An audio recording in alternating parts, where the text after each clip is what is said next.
Welcome back. The chair and ranking member of the House Sea Power and Projection Forces Subcommittee both say the Navy should get a larger chunk of the defense budget. The Navy spends about $20 billion on shipbuilding now. Rear Admiral Sinclair Harris, U.S. Navy retired, is National Vice President of Military Affairs at the Navy League. Sink, thanks for coming on. I appreciate your time today. New policy recommendations that you and your colleagues at the Navy League make, but I was struck by the fact that before you talked about policies or platforms, you talk about people. You write it's people, men and women, sons and daughters, spouses and military families that make up the core of the sea services. Why'd you go to people first instead of hardware or policy? Well, thank you, Francis. I appreciate your pointing that out. That was intentional because we have to remind our American people that we are a maritime nation. We need our sons and daughters, our men and women, regardless of race, creed, ethnicity, to join in the fight. Whether they go in and serve in uniform, like I was fortunate enough to do, in any of the sea services, or they go into industry as the skilled practitioners that we need working in the industrial base to make it strong and robust. It's the men and women of our great country that we need to serve both at sea and in supporting the sea service and the industrial base. Another element that struck me as interesting here is that the first policy that you went to was ratification of the law of the sea. Why is that important that to become an official part of? You know, this has been an argument that's bounced around Washington for some time, and I believe every single CNO and Commandant and Marine Corps and the Coast Guard have all said that we need to ratify it. It's lawfare, and the Chinese are not playing fair.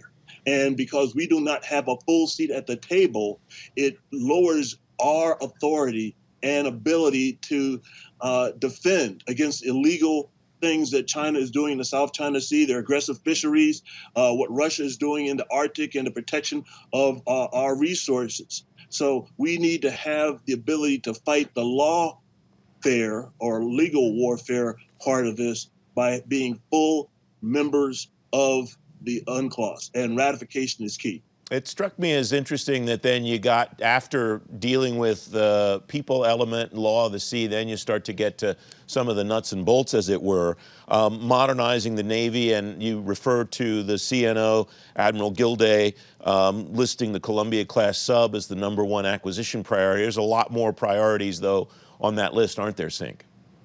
Yes, sir. And, you know, obviously our nuclear deterrent, especially in this age of great power competition, becomes more important, not less.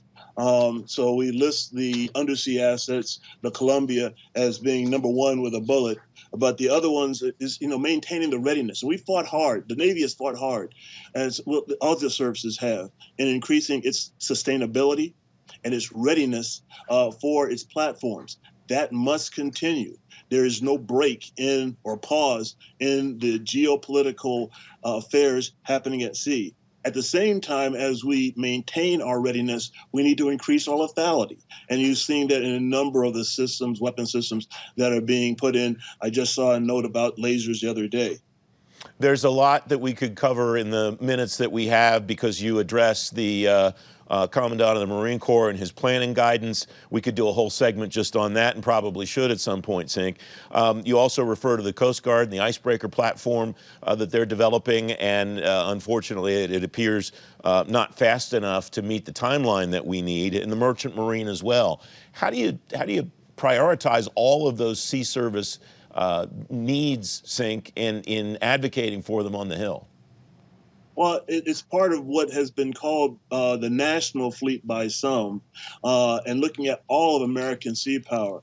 I'm going to take a pause here and tell you, one of the books I've recently reread is this thing called To Provide and Maintain a Navy by Professor Henry J. Hendricks. And I think it's a great book, but it talks about the primacy of the naval strategy in supporting free seas, supporting American prosperity. And I know that Congress has got lots of priorities they've got to fight with, but the importance of maintaining American sea power is more important now than ever. You point out something there that we haven't talked about on this program before, but I like the idea of it, Sink, and that's the national fleet. And it strikes me as I read through the strategy, the recommendations that you and your colleagues at the Navy League are making, that's the way you look at it, isn't it? You're not thinking about the Navy fleet, the Coast Guard fleet, Merchant Marine fleet, Marine Corps inventory. You're thinking about this holistically. Is that fair to say? Yes, sir, and we have to. I mean, that is what we need to protect American interests, both here in our shores and across the globe. That's what we need to ensure that our allies and partners remain with us and are not disturbed, perturbated, pushed around by China, by Russia, by Iran, North Korea, or others, and that they know that we've got their back. Sinclair Harris, thanks very much for joining me. It's great to have you back. Hey, thank you very much, Francis, and have a great 2021.